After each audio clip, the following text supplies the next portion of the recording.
Bapak Yahweh, seberapa kita yang hadir pada hari ini, saya percaya tetap Bapak Yahweh akan memberkati kehidupan kita. Sebab kita percaya hari-hari ini semakin lihat ada masalah persoalan yang kita hadapi ya. Kalau mau saya tuh kadang-kadang sampai geleng-geleng kepala kalau lihat di televisi gitu ya, kok kayu gelondongan bisa masuk rumah gitu ya, bisa masuk rumah ibadah dan sebagainya ya. Mau mengklaim bagaimana pembohongan yang terjadi bahwa tidak ada pembabatan hutan dan sebagainya, tetapi kalau alam yang berbicara tidak ada hal yang bisa menutupi. Wong kenyataannya, wah Menteri Keuangan bisa bilang begini, wah itu karena apa? Pohonnya yang bukan Pak, pohonnya tumbang katanya. Nah kalau tumbang kan pasti kan nggak akan rata kayak di gergaji. Iya, kayak mulus. Ya itulah. Akarnya ada. Oh iya sudah. Yang penting, ya begitulah keadaannya. Tapi saya nggak ngajarin yang begitu deh lah. Saya mau belajar buat kita aja. Gembalakanlah domba-domba. Amin. Nah saya dikasih lagi. Ini kayaknya beberapa bulan lalu saya pernah sampaikan ini, tapi saya dapat sesuatu yang baru pada hari ini. Gembalakanlah doa-doaku. Di dalam kitab Yohanes 21 ayat 15 sampai 17. Mari kita akan selesaikan secara jantan. Secara jantan. Yohanes 21 ayat 15. Selanjutnya ketika mereka baca dong. Breakfast. Sarapan. Nah ini kan menggelitik gitu. Tadinya saya baca cuma biasa. Kayaknya di TV nggak disebut sarapan. Bilangnya Ya nggak tahu Pak. Bapak bacanya sendiri. Kayaknya di RT3 tuh sarapan. ya, Mungkin di TV nggak sarapan ya. Selanjutnya ketika mereka sarapan. Jadi mereka ini antara Yesua dan murid-muridnya. Ternyata breakfast ini penting. Sarapan ini penting. Haleluya. Yesua berkata kepada Simon Petrus, khususnya buat Simon Petrus, dikatakan, Simon anak Yunus, apakah engkau mengasihi aku lebih daripada hal-hal ini? Luar biasa, jadi banyak masalah persoalan yang dihadapi oleh Simon Petrus, tetapi Bapak Yahweh atau Yesua Masihiah mengatakan kepada Simon Petrus, di antara hal-hal yang sedang kita jalani atau kita pikirkan, apakah engkau mengasihi aku lebih daripada hal ini? Mungkin saat ini juga kita sedang melakukan sesuatu yang luar biasa. Ada banyak orang mengatakan, Pak, sari wangi susah sekarang Pak, repot Pak dan sebagainya. Haleluya. Ya, kadang-kadang orang, waduh Pak, ini kantau lagi gede Pak, daripada mungkin saya datang ke rumah Bapak Yahweh hari Sabtu, ini kebenaran meetingnya ini jam 2 Pak. Nah loh, toh nanti juga kalau Bapak misalnya saya berhasil, Bapak juga tenanglah, Bapak juga dapat. Kan itu kan selalu alasannya gitu ya. Haleluya. Jadi mulai ngajarin. Simon anak Yunus, apakah engkau mengasihi aku lebih daripada hal ini? Dia berkata kepadanya, ya Tuhan, engkau tahu bahwa aku menyayangi engkau. Siapa yang bilang sayang? Simon. Engkau tahu bahwa aku menyayangi engkau. Dia berkata, Yesua berkata, apa yang katakan? Kepadanya apa? Berilah makan anak-anak dombaku. Kalau di TB ini nggak nyebut itu. Rata semua kayaknya. Tapi saya pernah baca ini. Selalu katakan gembalakanlah domba-dombaku sampai 3 kali. Tapi ini detail. Ya ketiga bilang. Dia berkata kepadanya, berilah makan anak-anak dombaku. Perhatikan. Bisa ngerti gak? Anak-anak, saudara-saudara, anak-anak itu perlu makan. Amin. Ya toh? Iya. Apalagi yang baru-baru datang masuk di gereja atau di kehilat, disebutnya masih anak-anak rohani. Kalau anak-anak rohani, ya orang China bilang cincai lah, dia harus dikasih makan. Tapi bukan artinya makannya secara jasmani, artinya bertahapnya lah. Seseorang itu waktu kanak-kanak dia harus makan secara makanannya anak-anak. Tapi nggak boleh setelah Anda terus-terusan udah lama di tempat ini, Anda tetap punya sikap dan sifat seperti anak-anak. Jangan. Amin. Tunggu. Anak-anak gimana sifatnya? Gimana nih? yang ngajar sekolah. Gimana sikap anak-anak? Anak-anak ngikutin kita atau kita ngikutin anak-anak? Halo? Anak-anak ya? Tapi kita juga kan punya rasa toleransi bagaimana untuk supaya anak-anak itu mengikuti apa yang sedang saya sampaikan. Mungkin begitu kan? Kalau kita otoriter, kita nggak bisa dapat, saudara-saudara. Ada trik tertentu yang harus kita lakukan, tapi bukan akal bulus. Saya katakan bagaimana supaya anak-anak itu juga mendapat makanan. Saya nggak menganggap Anda di sini semua anak-anak, tapi ada juga yang sifatnya kayak anak-anak, tetapi ada juga yang dewasa. Haleluya. Kalau tersinggung dianggap anak-anak, ya udahlah, ada bagusnya juga sekarang ditegur supaya bisa tumbuh menjadi dewasa. Begitu, masa terus marah anak? Nggak bisa dong. Gimana sih sifat anak-anak? Kalau nggak dikasih gimana? Hah? Siapa yang ngomong tadi? Paling enggak? Oh enggak? Paling enggak. Hah? Kalau nggak dikasih gampang, nggak mau datang lagi. Ibu-ibu ketawa. Saya percaya kalau saya pernah marah atau saya pernah negur tapi masih datang di tempat ini, itu karena kasih kemurahan daripada Yesus Kristus. Amin. Tapi kalau ada punya sikap anak-anak, nggak enak di sana.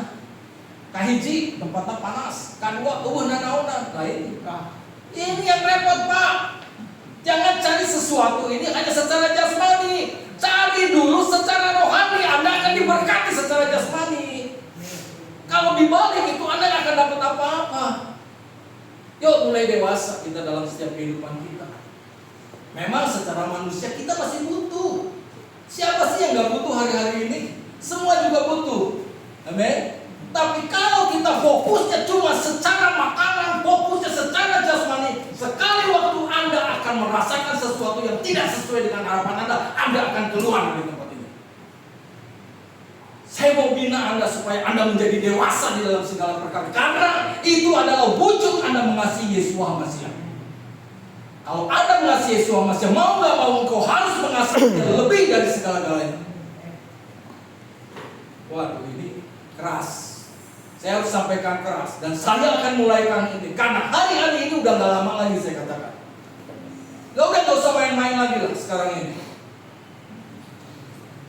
Ada lagi orang pasang status. Saya suka iseng orang ini pasang status katanya. Kata siapa merayakan Natal haram? Ada nggak YouTube-nya?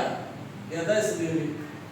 Wong orang Arab aja, orang Islam aja sekarang merayakan Natal. Saya bilang, loh, habis gimana kalau gini? Lantas dia jawab sama saya,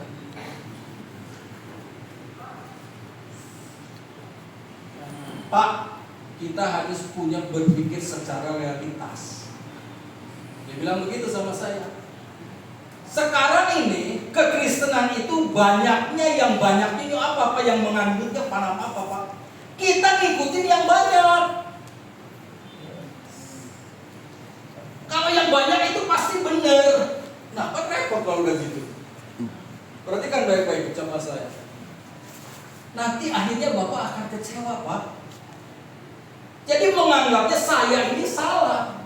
Saya nggak bilang begitu, maksud saya begini loh. Tetap kita juga merayakan Natal selalu identik dengan apa? Kelahiran Yesus. Kita merayakan nggak? Merayakan. Merayakan, tapi bukan Desember, tapi waktu hari Sukkot. Atas akhirnya dia langsung tembak saya begini. Sudah Pak, saya mau pergi Natalan. Jangan diterusin. Jadi seakan-akan gitu menghindar saya. Oh silakan. Kan saya cuma nanya aja gitu kan. Dulunya orangnya hebat, luar biasa. Waduh, kalau disebut militan ya militan. Salah ngomong aja, saya yang kena marah. Tetapi hari-hari ini banyak yang dipanggil, tetapi sedikit yang terpilih. Jalan masuk sama ini. Besar apa kecil untuk sekolah minggu? Kecil, makanya diperkecil perut saya juga. Supaya karena lewat jalannya sempit. Kalau sempit nanti takut nggak masuk. Ya, nyangkut. Bapak tuh jangan nyindir. Artinya gimana Pak? Mulai dikurangi makan. Jangan cia itu. Ada dimanapun cia. Awas nanti nggak masuk sama air. Waktu rapture terjadi ada Pengangkatan. yang berat nggak keangkat Pak. Betul. Iya sudah. Timbang kali. Simpel aja deh. Jasmani juga kali Pak. Hah? Berat jasmani juga kali. Ya begitulah kira. Oh gitu ya. Pokoknya maksudnya ideal lah lebih baik. Karena yang gendut juga banyak sumber penyakit. Kasihan. Oh saya pakai kaos kaki susah. Awas jangan ketawa minta ampun sama beliau. Artinya ada menertawakan.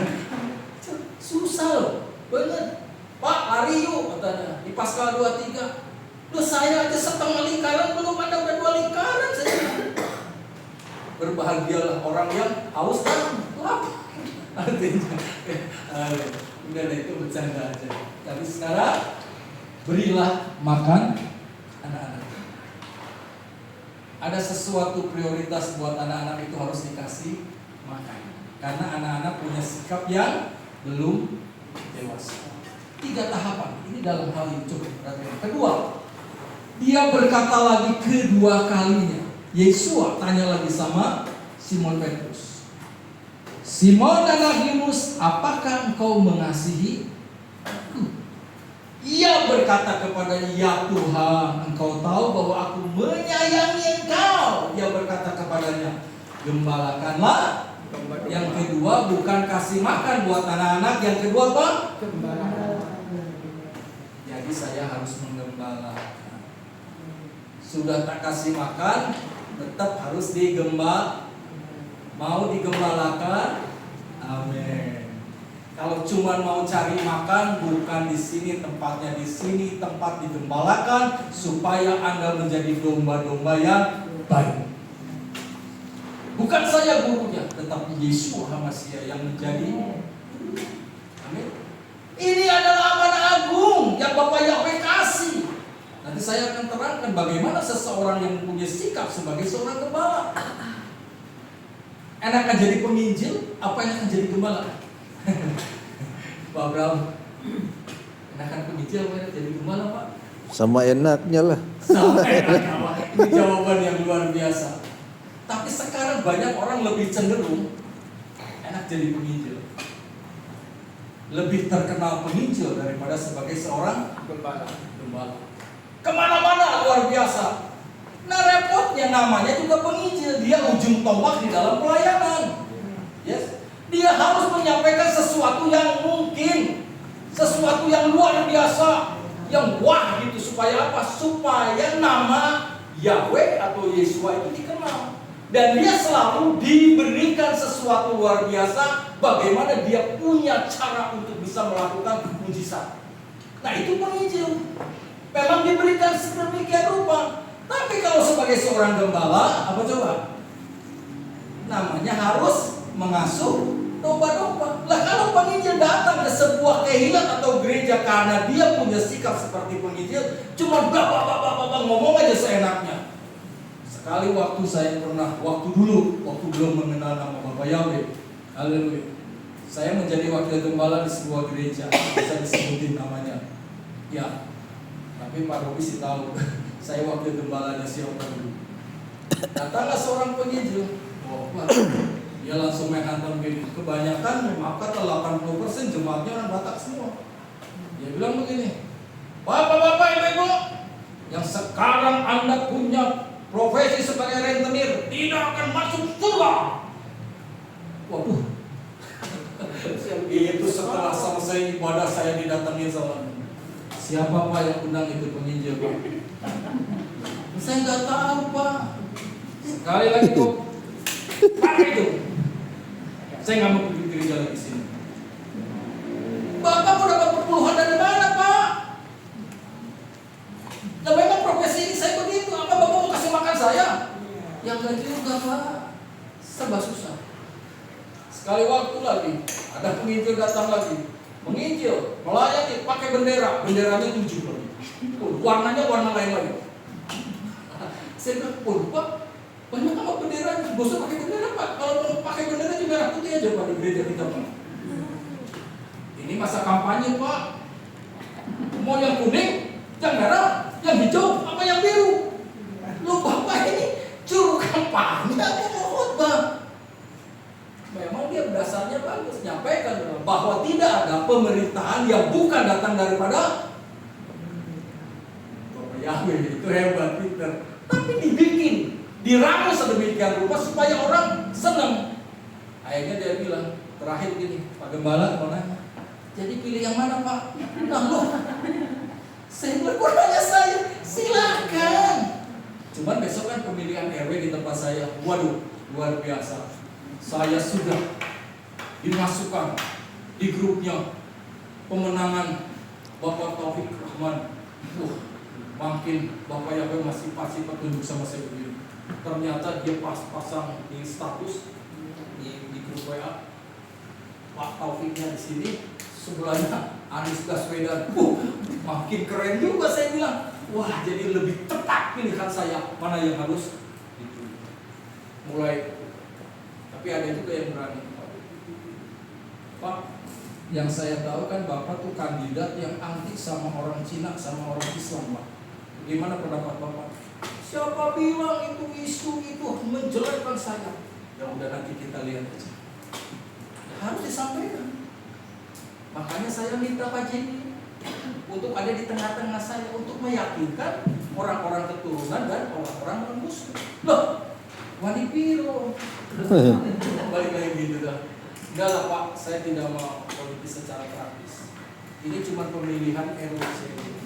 Jangan sampai nanti ada perpecahan dalam hal ini. Ya, ngurusin satu aja repot Pak. Saya bilang ngapain pusing-pusing amat. Saya nanya, apa jadi RW digaji Pak? Gaji. Berapa Pak? Kurang. Kok segini? 4 juta. Enggak kecil. Enggak. Gak nyampe ya? Wah, naik saya bilang. Udahlah, pokoknya mau jadi RW aja. Saya nggak jadi RW kan, saya kan minta sama Pak Epi. Saya tanya udah mau telepon dulu ya. Saya kan punya pesanan roti Pak, buat besok Natalan IFPF. Nah, kalau kita anti Natal lantas ada orderan roti sampai 300 nggak diambil kan, kacau juga kan? Itu cerita. Yang penting bukan Natalannya, kita kan cuma menyediakan rotinya aja.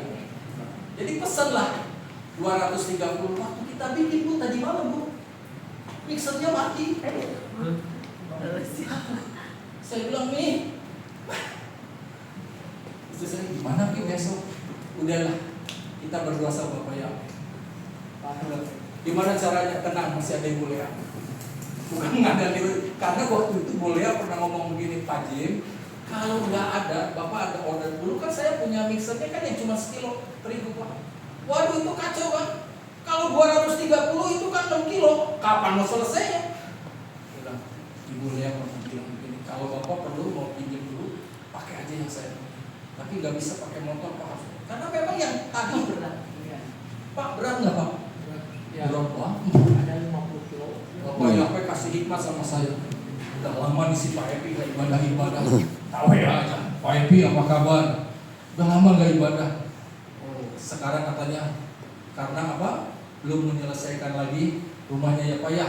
Karena nanti ngumpulin dulu duitnya baru kita plester. Tapi saya udah janji sama Bapak. Nanti pas Bapak mau bangunin, saya mau nyumbang semen. Amin Pak. Amin dong Pak. Biasa juga seneng gitu kan. Tapi pasir beli sendiri Pak. Ya saya nanya pasir berapa di Cimahi 350.000 satu pot. Emang saya juga segitu kurang lebih. Tapi kalau beli satu truk 8 kubik cuma 1.800.000. Oke. Saya bilang, Bapak Yahweh bilang sama saya, kamu punya jemaat ahli teknik. Ini bukan sekedar, tapi Bapak Yahweh itu ngomong sama saya dalam bahasa, ini gimana? Saya mau ibadah. Kalau saya nyari teknisi buat cari mixer, wah ini repot. Gak akan kekejar. Saya bilang, Pak Epi bisa bantu saya nggak? Mampir dulu ke rumah Pak. Ini mixer itu kenapa kok mati mendadak? Cari di YouTube. Dia bilang katanya mungkin kabelnya dimakan tikus. Loh nggak ada tikus di rumah saya. Akhirnya apa? Wah ini mungkin kebakar dinamonya, tapi nggak bau. Oh bukan. Terus saya nanya sama tukang kue yang Rosenbron, Cik, kalau dia gini, Oh itu biasanya kabelnya kali atau switchnya atau apanya. Terus saya nanya lagi sama Andre yang ngejual itu, Re, ini ngapain ini? Mungkin kapasitornya Pak. Wah udah. Tapi kalau sampai terbakar itu dinamo paling mahal, jangan mau ditipu sama teknisi, paling 600.000 paling mahal. Oke, saya cuma nanya. Pak Ebi bisa mampir dulu Pak? Dia datang ke rumah saya. Belum jadi. Bukan RW juga gampang kan? Gimana kalau saya di RW? Gampang aja cari rumah saya gitu maksudnya. Pak Ebi datang, diorek-orek sama dia.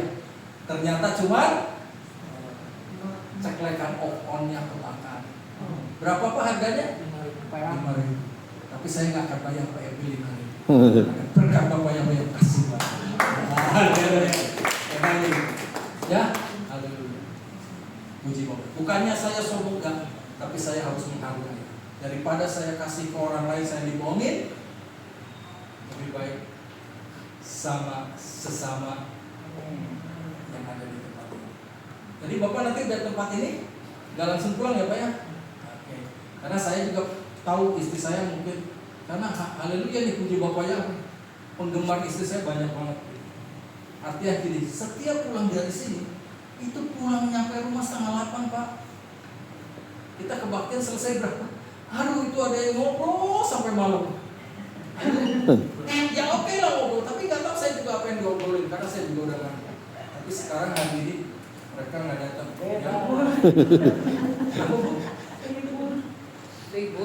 Ya tahu gitu. Karena hari ini ada perjamuan Tuhan, jadi dia udah bilang kalau setiap perjamuan Tuhan saya nggak akan datang. Ya nggak apa-apa. Orang keselamatan kok sendiri-sendiri. GP emang gue pikir. Nah ingat ya. Ya toh, iman kok yang berbicara. Aku percaya di dalam nama Yesus, mengingat pengorbanan daripada Yesus Masiah. Aku dapat keselamatan. Kalau udah punya anak desa bilang begini, udah jangan ribut soal agama, liur kan sirah. Nanti juga yang bener Pak, nanti kalau udah mati udah masuk surga, lu balik lagi. Nah mau gimana? Realitas nggak? Realitas ya. Sekarang ribut. Gua yang paling benar, ini yang paling benar. Oke, memaneh paeh lah tadi itu. Ngerti nggak maksudnya? Lu mati dulu, lu masuk surga atau neraka? Syukur kalau masuk surga. Nah nanti kata Tuhan itu yang paling benar, lu balik lagi. Nah itu baru benar. Baru repot juga. One way ticket kalau gitu. Boleh ketawa ya. Ini dia. Kita lagi cerita. Itu karunya apa? Si Edis diserang. Ya kan, nah istri saya asik juga ngomong gini kemarin. Siapa tuh? Yang cewek yang suka di GPF sekarang ibadah di GPF. Siapa? Hah? Yang keras? Mikana. Hah? Mikana. Akan wah. Saya jadi ketawa gitu. Ya enggak, ini mau cerita aja karena kan sedih. Ada orang nanya, saya mau ikut Mesianik, tapi saya masih makan babi. Enak babi saya. Terus sih begini, ya udah ikut saya aja di GPF aja. Kacau udah orang gitu. Waduh. Karena dia bilang saya juga masih makan. Waduh, Tuhan, ini seluruh Indonesia, seluruh dunia tahu loh. Saya bilang, makanya saya bilang jangan kita ini ributnya dari dasar-dasar. Nah akhirnya kalau udah begini kan coba siapa yang dipermalukan, apa yang dimakan. Akhirnya saya ketawa sama istri saya. Jadi kecap pindah aja ke GPF saya. Wah ini Pak Abraham ini lagi diciuting lagi sama itu. Waduh, saya sebentar lagi Januari saya mau bikin apa? Pelatihan musik pembicaranya GPF lagi semua. Udah saya jangan diedit Pak, maksud saya edit, jangan dikirim lah. Tapi saya harus nyampein gitu, undang-undang saya gitu kan. Jadi saya ketawa aja dari situ. Yuk, jadi sekali lagi, makanya jangan terlalu banyak nonton YouTube. Tinggal nonton saya aja setiap Sabtu. Aduh, ini jadi banyak pengajaran yang aneh-aneh. Makanya balik lagi, apakah kamu mengasihi aku? Gembalakanlah domba-domba. Terus, dan ayat 17. Dia berkata kepadanya yang ketiga kalinya, Simon anak Kimus, apakah engkau menyayangi aku? Petrus menjadi sedih hatinya karena dia berkata kepadanya yang ketiga kalinya. Wong Yesua Amasya tuh gimana sih sampai 3 kali nanya itu? Kalau orang sampai nanya 3 kali, dia butuh keseriusan dalam jawaban kita. Amin. Gak main-main itu. Benar gak? Dibilang ini. Sam Nairo, engkau menyayangi aku? Maka dia berkata kepadanya, Tuhan, engkau mengetahui segala sesuatu. Engkau mengenal bahwa aku menyayangi engkau. Yesua berkata kepadanya, baru berikanlah makan domba-domba. Di sini udah gak ada kata anaknya. Artinya setelah digembalakan, dombanya sudah dewasa. Jadi mau digembalakan supaya Anda menjadi dewasa. Terus. Dan momennya tepat. Ini bicara soal dikasih makan itu waktu Yesua berbicara soal sesuatu pada waktu sarapan. Dalam kisah ini pertanyaan Yesua kepada Simon Petrus ketika sarapan, ketika makan pagi. Setiap hari kita butuh makanan-makanan rohani. Kadang-kadang saya 2:30 jam 4 kirim renungan. Apakah dibaca? Baca. Bener nih? Iya. Cuma Ibu Lea, Pak Bayu yang bilang amin. Kali-kali ada Ibu Hermina ya Bu, amin gitu kan. Tapi dibaca kan? Baca. Oh, haleluya, puji Bapak dia dibaca. Jadi saya senang. Tapi nggak ada tulisannya udah dibaca gitu kenapa ya? Ini kadang-kadang ya, dibaca kagak. Kadang-kadang nggak ada respon tuh. Lempeng aja. Nggak tahu bikinnya. Bikin renungan itu nggak gampang-gampang juga. Dalam kisah ini pertanyaan Yesus masih memakai lagi. Jadi setiap perkataan Yesua ada hubungannya dengan keadaan saat kita mengalami sesuatu. Amin. Oke, kita butuh apa? Perkataan Yesua itu tepat. Ini kan bicara soal makanan waktu sarapan. Apapun yang menjadi masalahmu waktu engkau katakan kepada Yahweh bahwa aku perlu pertolonganmu, seperti Ibu Hermina bilang, perjalanan dia butuh perlindungan daripada Bapak Yahweh. Apa yang dia nyanyikan? Bersama Yahweh lakukan perkara. Gitu kan? Perlu perlindungan daripada Bapak Yahweh. Ya. Sarapan ada kaitan dengan pertama, memberi makan anak-anak domba. Yang kedua, itu berbicara soal gembalakanlah domba-dombaku. Itu juga membutuhkan makanan. Yang ketiga, berilah makan domba-domba. Saat sudah dewasa itu domba, tetap domba itu harus dikasih makan. Oke? Jadi selalu ada makanan. Haleluya. Saat domba masih kanak-kanak perlu diberikan makanan. Pasti porsinya juga makanan anak-anak. Kalau anak-anak dikasih porsi makanan yang terlalu banyak dan mungkin terlalu pedas, sangat merepotkan buat mereka. Haleluya. Perlunya penggembalaan agar domba-domba itu terpelihara. Amin. Cukup makanan dan ada perlindungan dan ada perawatan dari gembala agar bertumbuh menjadi dewasa. Mungkin saya belum sempurna dalam pengembalaan ini sama saudara. Masih banyak kekurangan, tetapi saya mau belajar supaya saya bisa menjadi gembala yang baik. Amin. Haleluya. Terus. Haleluya. Nah ini. Dan selanjutnya tetap diberi makan domba-dombaku. Di sini tidak disebutkan anak-anak domba lagi yang terakhir. Pastinya menjadi domba yang sudah dewasa dan juga makanan yang dewasa itu domba bukan untuk anak-anak tetapi untuk makanan domba yang dewasa atau makanan keras. Terus makanan untuk anak-anak domba. Ibrani 5 ayat 12-13. Sebab sekalipun menurut waktu seharusnya apa? Sudah jadi pengajar kita ini. Kita masih ribut dengan masalah dasar. Kita ini udah jadi pengikut Yesus itu udah waktunya jadi pengajar. Jangan cuma mau dicekokin aja. Nanti pengajarannya salah, jadi itu salah. Sudah waktunya jadi pengajar. Kalau Anda menjadi seorang pengajar, engkau akan kejar bagaimana Anda supaya mempunyai predikat sebagai seorang pengajar.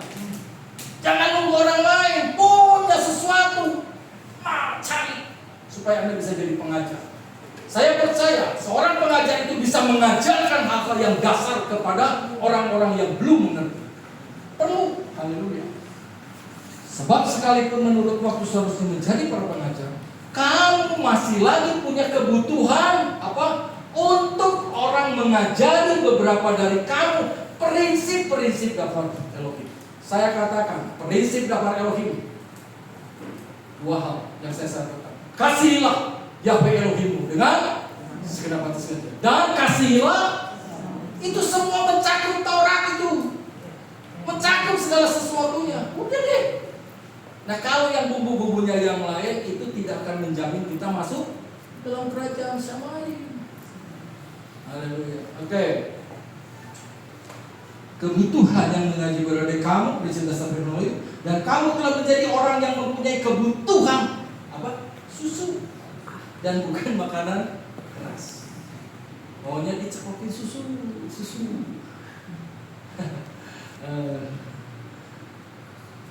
Sebab setiap orang yang masih hidup dari susu, perhatian tidak cakap di dalam firman kebenaran. Kita harus carinya firman kebenaran, bukan firman yang bohong. Dan kalau Anda cuma mau dari susu, Anda nggak bisa akan tahu firman kebenaran, karena dia masih kanak-kanak. Ya jadi baik-baik ini perhatikan saya. Terus, saya makanan ini untuk domba dewasa. Ibrani 15. Tetapi makanan keras adalah untuk orang-orang dewasa. Perhatikan, orang dewasa itu punya apa? Memiliki kepekaan yang terlatih. Ya, melalui kebiasaan untuk membedakan yang baik dan yang jahat. Anda akan bisa membedakan ini baik atau jahat karena sudah terlatih. Kalau Anda nggak pernah dilatih, Anda nggak bisa membedakan. Haleluya, ya. Anda nggak akan ditipu orang kalau Anda dekat sama Bapak Yahweh. Karena Anda punya naluri ini orang benar atau mau nipu kita. Peka, ada kepekaan. Dan selalu peka dalam menghadapi persoalan apapun. Lu kenapa ya ini proyek gagal? Kalau Anda dekat sama Elohim karena sudah dilatih, Anda akan bilang pasti ini nggak akan beres akhirnya. Benar. Ternyata pekerjaan yang di Soreang itu kan saya nggak dapet.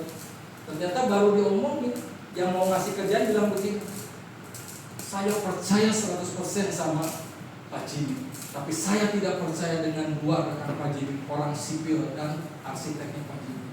Nah mau jadi apa Pak kalau begitu Pak? Proyeknya gede 5,8 miliar.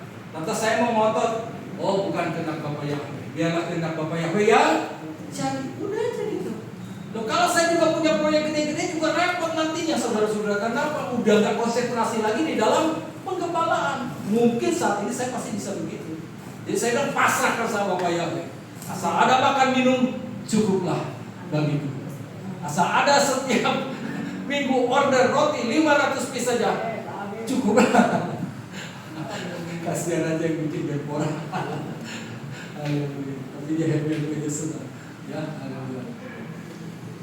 Tetapi makanan keras adalah untuk orang dewasa yang memiliki kepekaan yang terlatih melalui kebiasaan untuk membedakan yang baik dan jahat. Terus saya akan percepat saja. Nah, pelajaran.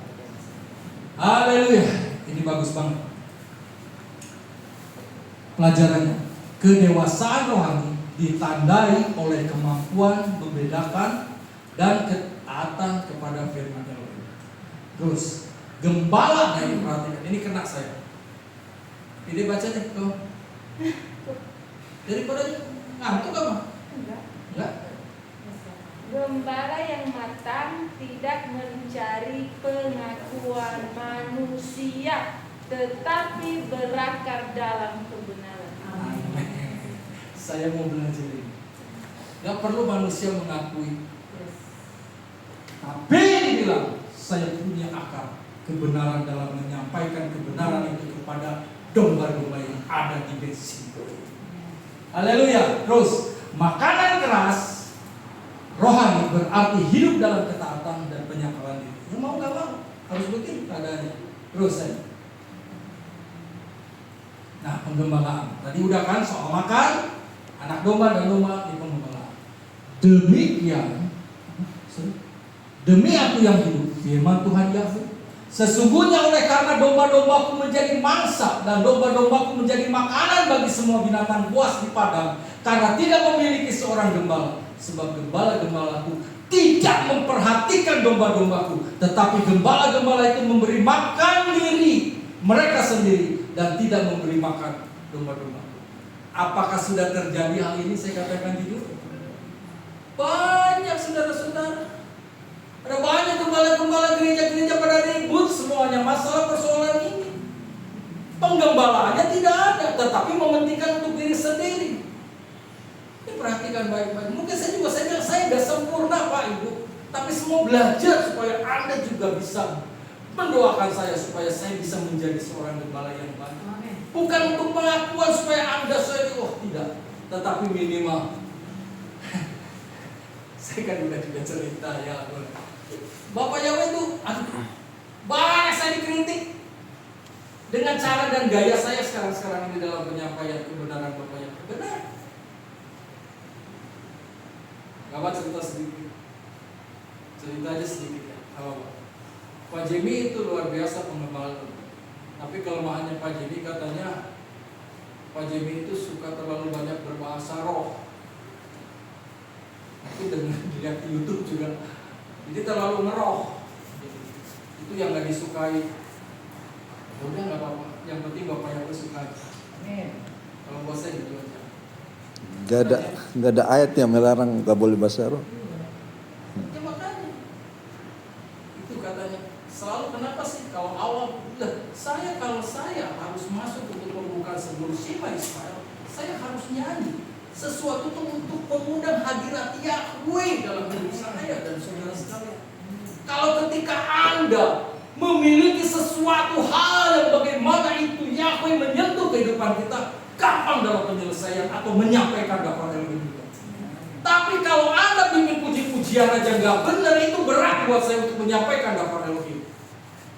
Itu jalan, itu baru satu kesatuan antara praise and worship. Itu penting buat kita. Makanya saya bersyukur kalau kita punya nanti technical meeting untuk menyampaikan soal ini. Itu kayaknya jalan itu. Hadiratmu Yahweh ku rasakan, kekudusanmu Bapa penuhiku.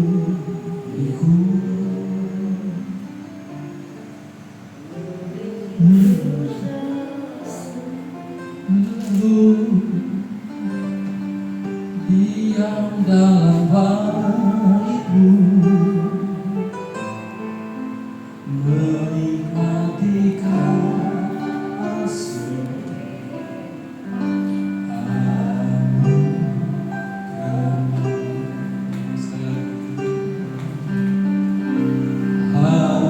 Hadiratmu Yahweh ku rasakan. Amin. Kekudusanmu Bapa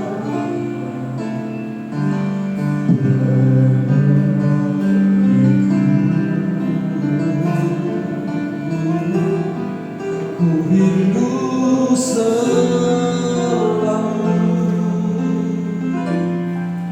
diam dalam baitmu, menikmati kasih Yahweh. Setiap orang yang mempunyai kasih anugerah Bapa Yahweh, orang itu akan diberkati luar biasa. Amin. Haleluya. Seperti seorang gembala yang mencari domba-dombanya pada hari ketika dia ada di antara domba-domba yang bersih. Demikianlah aku akan mencari domba-domba dan akan membebaskan mereka dari tempat mereka diserahkan pada hari berawan, bahkan berawan gelap. Maka aku akan menggembalakan mereka di padang rumput yang subur, dan gunung-gunung tinggi Israel akan menjadi tempat penggembalaan mereka. Mereka akan berbaring di padang penggembalaan yang baik. Mereka akan makan di padang rumput yang subur di semua gunung Israel. Aku akan mencari yang hilang, dan aku akan membawa pulang yang tersesat, dan aku akan membalut yang terluka, dan aku akan menguatkan yang lemah. Namun aku akan menghancurkan yang gemuk dan yang kuat. Aku akan menggembalakan mereka dengan keadilan. Terapi air hidup ternyata ada juga di dalam ayat ini. Amin. Dikatakan akan membalut yang terluka. You suka atau tidak suka, di tempat ini juga, di tempat kita ini juga ada banyak hati-hati yang saat ini sedang terluka dan butuh pengobatan. Saya nggak perlu sebutkan itu siapa, tetapi jujur saya katakan banyak hal-hal yang harus dibenahi. Karena banyak juga hati yang terluka, hati yang tidak bisa mengampuni dan memaafkan, sehingga itu membuat pengiringan kita ini stuck, tidak pernah bisa berkembang. Saya minta hari ini bebaskan pengampunan buat siapa juga. Kita akan menerima tubuh dan darah Yesus Almasih. Dia sudah membebaskan kita menjadi orang-orang yang tidak punya berpengharapan, menjadi punya pengharapan. Hari ini awal kebebasan kita akan menerima berkat-berkat daripada Bapa Yahweh. Saya percaya setiap belenggu apapun, dan waktu saya harus sampaikan khotbah ini, saya nggak ngerti Bapak Yahweh. Kok banyak yang nggak hadir? Saya bukan mau mengumbar sesuatu tapi saya juga seperti supaya mereka juga mengerti arti daripada diberi makan itu apa. Waktu dia masih kanak-kanak, setelah jadi dewasa karena digembalakan, dan fungsi daripada seorang gembala dan bagaimana seorang domba itu bisa mendengar suara gembalanya, itu penting. Tapi ternyata ada aja masalahnya. Banjir lah, macet lah, sakit dan sebagainya. Ini mungkin juga bagian daripada saya untuk mengintrospeksi diri saya, supaya semakin hari saya semakin harus banyak doa dan puasa di hadapan Bapa Yahweh, supaya sekali waktu kelak aku menyampaikan hal ini untuk ketiga kalinya mereka perlu datang untuk kami di tempat ini.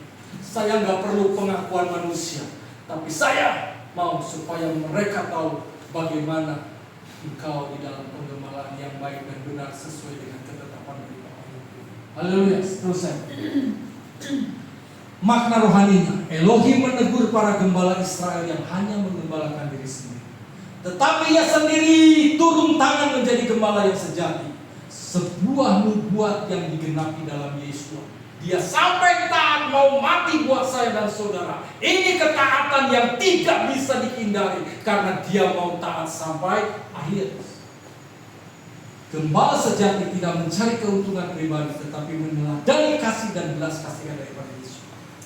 Meneladani, ada belas kasihan. Matius 9:36. Dan setelah melihat kerumunan orang itu, dia berbelas kasihan kepada mereka, karena mereka itu lelah dan terserah seperti domba yang tidak mempunyai gembala. Seorang gembala harus punya hati belas kasih. Seorang gembala harus mendengarkan hati Elohim bagi domba-dombanya. Tidak cukup hanya ngajar, tetapi juga mencari yang hilang, merawat yang terluka, dan menuntun yang tersesat. Hati gembala adalah hati yang berkorban demi kawanan. Saya juga belajar untuk mencari yang sudah sesat, tetapi yang saya dapat bukan mereka mau datang, tetapi mempersoalkan saya. Bahkan mereka menuduh, wah Bapak ini apa ya, kurang kudus atau kurang apa ya. Jadi tentunya kalau kudus ya harusnya Yesus masih aja, saya kan bukan apa-apa. Terus ada lagi, Yesua gembala yang baik, terakhir, dan teladan sejati. Yohanes 11:14. Akulah gembala yang baik. Gembala yang baik mempertaruhkan jiwanya demi domba-domba itu. Akulah gembala yang baik, dan aku mengenal domba-dombaku, dan aku dikenal oleh domba-domba. Ini penting, mengenal dan dikenal. Ya, makna rohaninya, Yesua tidak sekedar pemimpin. Dia adalah gembala yang mengorbankan diri, yang mengenal kita satu persatu dan memelihara dengan kasih pribadi. Inilah standar gembala sejati, mengenal, mengasihi, dan melindungi kawanan, bahkan rela sampai mati. Ini standarnya seorang gembala. Haleluya. Terus pelajarannya, kepemimpinan sejati itu bukan kuasa. Bukan, saya bukan mau menguasai dan berkuasa, tetapi pengorbanan. Gembala sejati rela kehilangan kenyamanan demi keselamatan domba-domba. Artinya seketika waktu kami pengen piknik, tetapi ada orang bilang, Pak bisa datang ke rumah nggak untuk doain kami? Mana yang lebih penting? Doain. Karena kan didoain jadi masalah. Ya. Menggembalakan berarti mengikuti jejak Mesias, bukan untuk dilayani, tetapi untuk melayani. Terus ada lagi? Amin. Haleluya. Sukses besar buat kita semua.